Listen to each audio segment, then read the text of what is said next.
Mike ચાલુ નહીં થતું.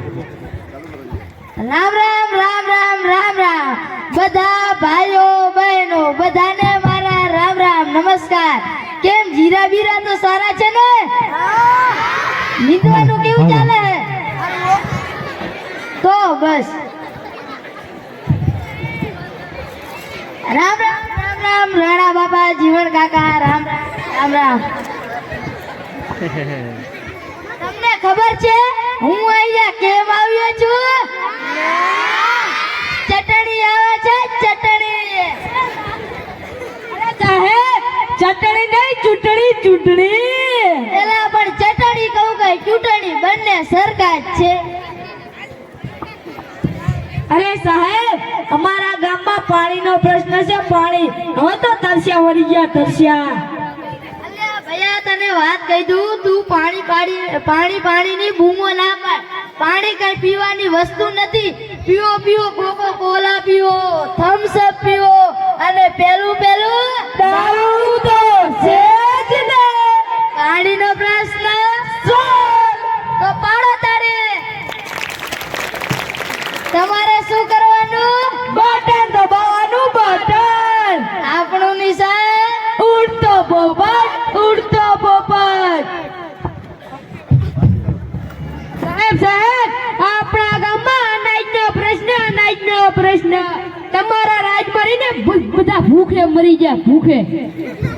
અરે આ અનાજ શું કરે છે? અનાજ કઈ ખવાતું હશે? ખાઓ બર્ગર ખાઓ સેન્ડવિચ ખાઓ અને પેલું પાતળી ગાડી અને જાડી ગાડી તો છે જ ને. અનાજનો પ્રશ્ન આપે રે જોરદાર તાળી. તમારે શું કરવાનું? બટન દબાવવાનું બટન. આપણું નિશાન ઉડતો પોપટ. સાહેબ આપણા ગામમાં વીજળીનો પ્રશ્ન છે. વીજળી એટલે માર હારું હતું કમ થઈ એટલે લાઈટ સાહેબ લાઈટ. અરે અત્યારે લાઈટ એમ કહો ને વીજળી કઈ ભરાતી હશે? બારો ફાનસ બારો દીવા બારો અને પેલું ચાંદા મામા અને સુરત તો છે જ ને.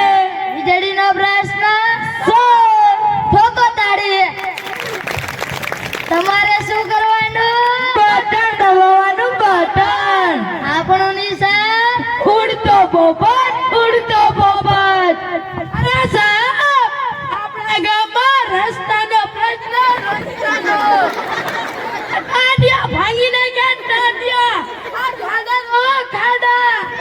અલ્યા પણ પેલા તું ઊભો તો થા પછી પ્રશ્ન કરજે. અને પછી રસ્તા પર કઈ ચલાતું હશે?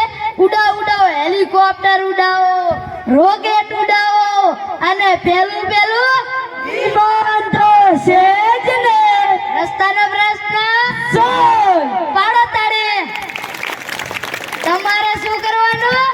બટન દબાવવાનું બટન. આપણું નિશાન ઉડતો પોપટ.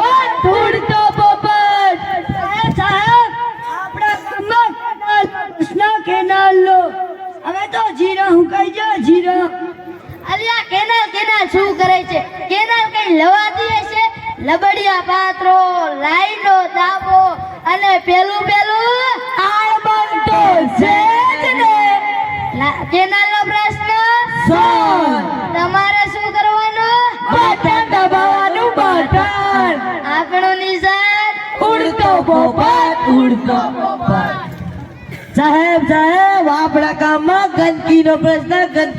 હવે તો બેગ મરી કાક તો દયા કર બાપા. ગંદકી શું કરે છે? જો તને સમજાવ. પાણીનો પ્રશ્ન, અનાજનો પ્રશ્ન, વીજળીનો પ્રશ્ન, બધા પ્રશ્ન તો મેં ચૂટકી વગાડતા જ સોલ્વ કરી નાખ્યા. પણ આ ગંદકીનો પ્રશ્ન છે ને ત્યાં પોપટલાલના બાપથી પણ સોલ્વ નથી થાય. અને જો ગંદકીનો પ્રશ્ન સોલ્વ કરવો હશે તો પાછળ બેઠેલા ભાઈઓ, તેની પાછળ બેઠેલી બહેનો અને તેની બાજુમાં બેઠેલી બહેનોનો છે. ને જો તે પોપટલાલના બાપથી કેમ નથી થાય તને સમજાવું? આર્યનભાઈ તમે રસ્તાની બહાર પાણી ઢોળશો? જો આ લક્ષ્મણભાઈ ઢોળશે ને તો 150% ઢોળી છે. લક્ષ્મણભાઈ તમે રસ્તાની બહાર પાણી ઢોળશો? જો આર્યનભાઈ ઢોળશે તો 200% ઢોળીશ. જો આર્યનભાઈ અને લક્ષ્મણભાઈ તમને એક વાત સમજાવજો. તમે બંને એકબીજાનો વિરોધ કરો છો અને ઝઘડો છો.